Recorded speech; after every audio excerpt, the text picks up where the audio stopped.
বৃন্দাবন মাতৃমন্দিরের শারদ উপস্থাপনা 2020 আশাবুড়ি। মায়ের কাছে এ যেন এক ইচ্ছে পূরণের আহ্লাদ, যেখানে শিল্পীর কল্পনায় থাকবে শ্রদ্ধার্ঘ্য সেই সব ভারতীয় বীর সেনানীদের প্রতি যারা সাম্প্রতিক অতীতে ভারত চীন সীমান্ত রক্ষায় শহীদ হয়েছেন। থাকবে মর্মব্যথা তাদের প্রতি, আমফান ঝড়ে যারা সব কিছু হারিয়ে আজ সর্বহারা। আর স্মৃতিচারণ থাকবে সেই সকল প্রিয়জনদের প্রতি, করোনার মারণ থাবা যাদের ছিনিয়ে নিয়েছে আমাদের মধ্যে থেকে।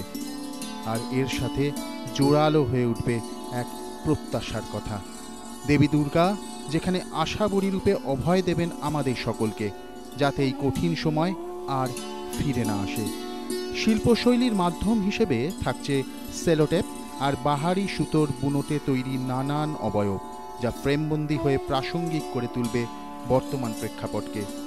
মাতৃ প্রতিমা থেকে মণ্ডপ শৈলীর সব মিলিয়ে আশাবরী রাগিণীতে এক বুক প্রত্যাশার পারদ জড়াবে 111তম বছরের বৃন্দাবন মাতৃমন্দির। সামগ্রিক পরিকল্পনায় আছেন প্রশান্ত পাল এবং কমলেশ সেনগুপ্ত। মাতৃশৈলীতে আছেন কৃষাণু পাল, অলঙ্করণ সংযুক্তা দাস, আলোকমায়ায় থাকবেন অরূপ এবং স্বরূপ, শব্দব্রহ্মে তন্ময় সাউন্ড এবং বাহ্যিক কাঠামোয় বলরাম হাজরা। বৃন্দাবন মাতৃমন্দির তাদের এই 111তম পথ চলার মধ্যেও ভুলে যায়নি তাদের কাছে থাকার জন্য, তাদের পাশে থাকার সেই ছোট্ট কাজটুকু।